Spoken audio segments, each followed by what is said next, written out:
merece também. Obrigado. Bom dia. Eu vou fazer uma rápida introdução e passar em seguida a palavra a Mona Lisa e a Áquila.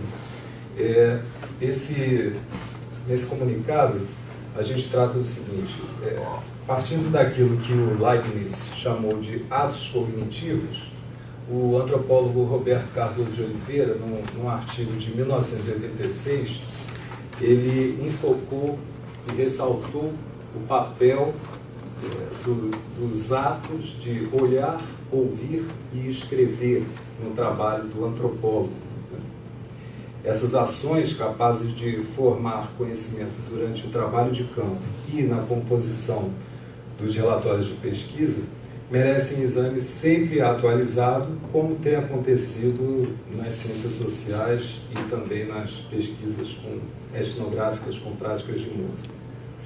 Com esse projeto, Práticas de Interlocução e Registro Etnográfico sobre o Trabalho com Música, nós articulamos dois interesses principais. Por um lado, exercemos um pensamento constante sobre a coleta de dados, a chamada coleta de dados, experimentando com formas de dialogar, registrar, produzir relatos e comunicar.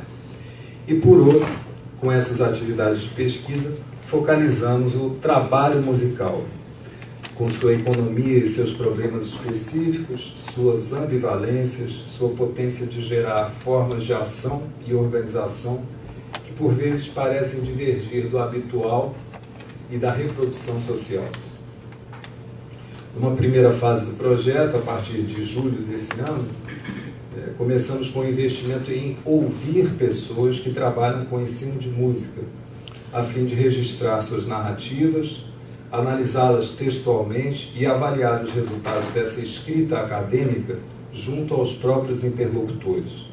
Nesse comunicado, tratamos de duas pesquisas em andamento para a produção de TCC, conduzidas por Áquila Simões e Mona Lisa Silveira, licenciandas aqui na escola, e essas pesquisas tematizam o trabalho docente com música no ensino básico.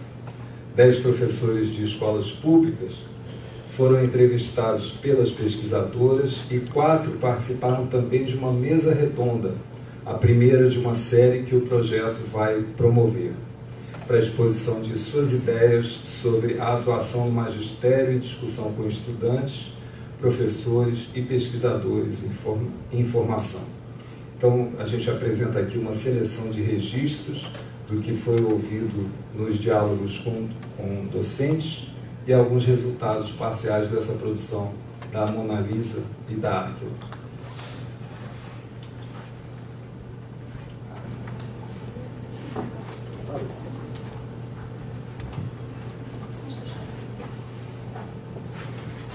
Bom dia, meu nome é Áquila Simões, sou aluna do professor, orientando do professor José Alberto, e o tema da minha pesquisa surgiu nas aulas de didática e prática de ensino supervisionado, observando a fala dos meus colegas de classe, que eram recorrentes em apontar as dificuldades de se trabalhar com música na escola pública. Eu percebi que tinha muita clareza em identificar as dificuldades, né? Mas que também o discurso deles se esgotava aí. Então, meu questionamento surgiu no seguinte sentido: como futuros professores que somos, né, e cientes dessa dificuldade, o que nos é possível, qual direcionamento tomar, que conduta é possível ao professor para que ele consiga valorizar o espaço que a música conquistou na escola pública, né, na educação básica.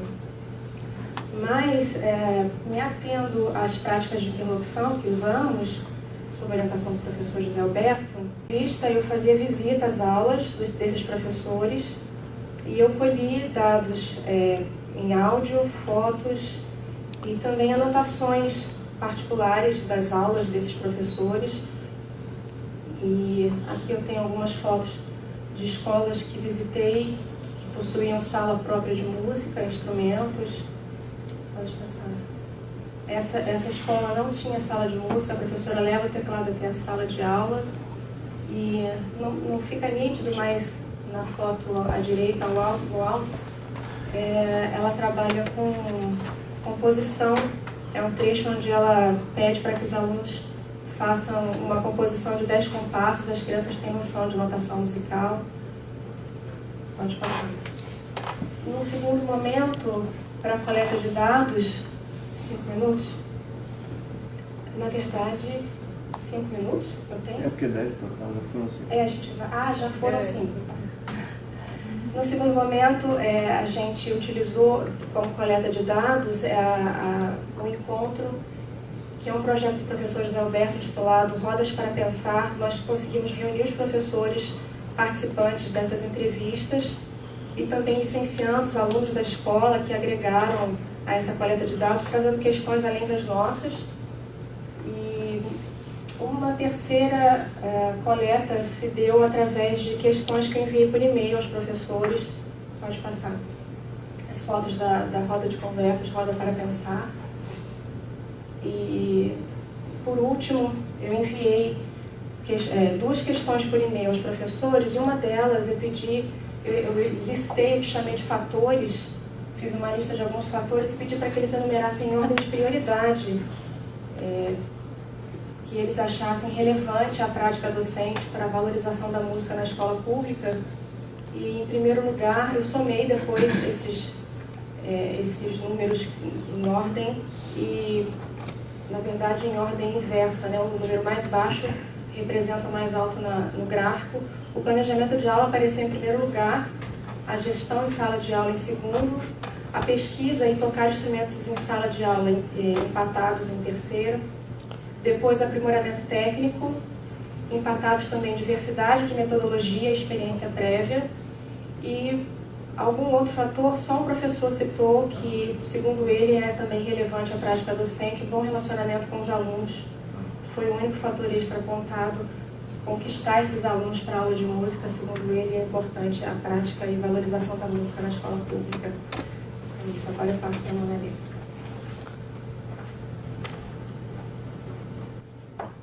Bom dia, eu me chamo Monalisa Silveira e esse é o título da minha pesquisa e o meu tema é refletir, o objetivo, né, da minha pesquisa é refletir sobre possibilidades e desafios que os professores encontraram para que fazer musical estivesse presente dentro da sala de aula. E quando eu digo fazer musical, eu digo baseado no modelo CLASP de Swann, que ele diz que são propostas de atividades musicais baseadas em composição, apreciação, performance, e aí literatura e soma de habilidades. Pode passar aquela, por favor. E o meu tema surgiu de uma aula que eu tive aqui de prática de estágio supervisionado, em que entrou um debate na sala que ouviram muitos professores dizendo que não tinham tempo de fazer música dentro da sala de aula, porque tinham que cumprir conteúdos do currículo, em provas, enfim, entre outras coisas. E aí eu comecei a pensar muito em como que numa aula de música a gente não consegue ter música dentro da sala de aula. Né? Pode passar aqui, por gentileza. E aí eu também me utilizei de entrevistas semi-estruturadas com 6 professores, 2 da rede pública federal, 2 municipal e 2 estaduais, e eu me baseei nessas 4 perguntas. E aí, pode passar aqui, por gentileza. E aí, em relação às 2 primeiras perguntas, eu faço quais foram as possibilidades e as dificuldades que eles encontraram para que fazer musical estivesse presente dentro da sala de aula. E eu encontrei nas falas esses esqueci a palavra. Esses exemplos, esses aspectos. Obrigada. E aí, o que me deixou bastante contente foi que eu encontrei na fala mais possibilidades do que dificuldades. Então, isso, enquanto futura professora, me animou, né? Porque eu ouço tanto falar, é difícil trabalhar música na escola, enfim. Mas eu fiquei bem feliz em encontrar mais possibilidades, em ver que os professores encontraram mais possibilidades do que dificuldades. Pode passar, por favor. E aí, em relação à terceira pergunta, eu pergunto se o currículo ajuda ou dificulta o fazer musical dentro da sala de aula. E eu encontrei 2 tipos de currículo. Um currículo baseado mesmo no fazer musical, baseado em práticas musicais dentro da sala de aula, e um outro tipo de currículo com diretrizes curriculares, que os professores decidem o que vai ser feito dentro da sala de aula. E uma das falas do professor que eu achei bem interessante em ter dito foi que esse currículo não é baseado em práticas, e sim algo extremamente burocrático. Então, pode facilitar ou dificultar, dependendo das técnicas que o professor tem. Sistema de segurança. E aí, por último, eu pergunto o que é necessário para que o professor musical esteja presente dentro da sala de aula. E aí os professores disseram que é necessário que o professor esteja apropriado de recursos de educação musical, como regência, como práticas de conjunto, como composição de arranjos. E em segundo ter iniciativa e empenho para que seja desenvolvido um trabalho musical interessante. E em terceiro, ter um repertório musical diversificado. Em quarto, saber dialogar com as diferenças musicais de todos, ambos alunos e professores. Bom, obrigada, é isso.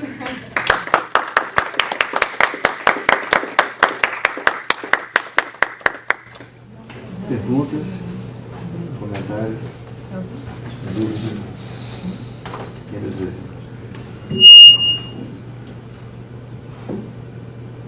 Eu achei bacana, parabéns para vocês, assim.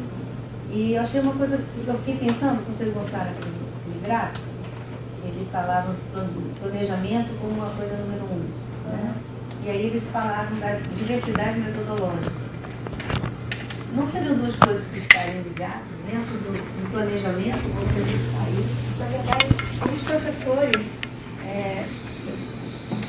um dos professores dos 4 que eu entrevistei, ele preferiu não responder essa questão, porque, segundo ele, todos os fatores estão interligados de tal modo que não é possível dizer qual que é o mais importante.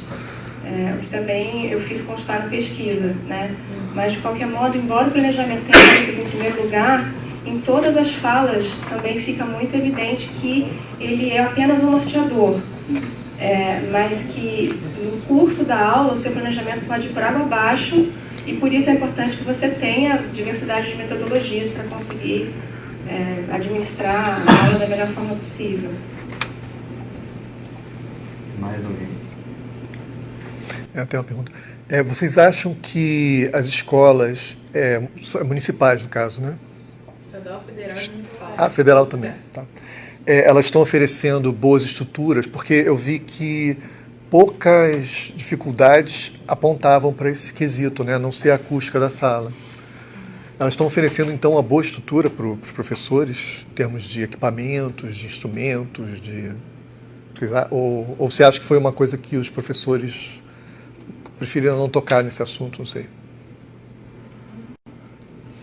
Então, em relação aos recursos, os professores dizem que nas escolas que eles trabalham tem poucos, mas tem. Não, ou então eles levam seus próprios instrumentos. Então, meio complicado, né? Porque você tem que levar os seus instrumentos para a sala de aula, e sim, isso teria que a escola oferecer. Sim. Mas poucos relataram esse problema de recurso, porque eles levam os deles, ou tem alguma coisa na sala, ou compram. Teve um dos professores que falou que comprou 40 flautas, daquelas de plástico mesmo, e desenvolveu um trabalho. Então, eles que acabam comprando, levando, e umas escolas têm tudo, né? Eles acham todos os recursos lá, mas em outras não, e aí eles levam, então não, eles acabam, é o que eu acabei dizendo numa das entrevistas, eles pegam um limão e transformam numa limonada, né? E aí, já que não tem um instrumento dentro da sala de aula, então eu vou levar os meus e eu vou fazer um trabalho legal.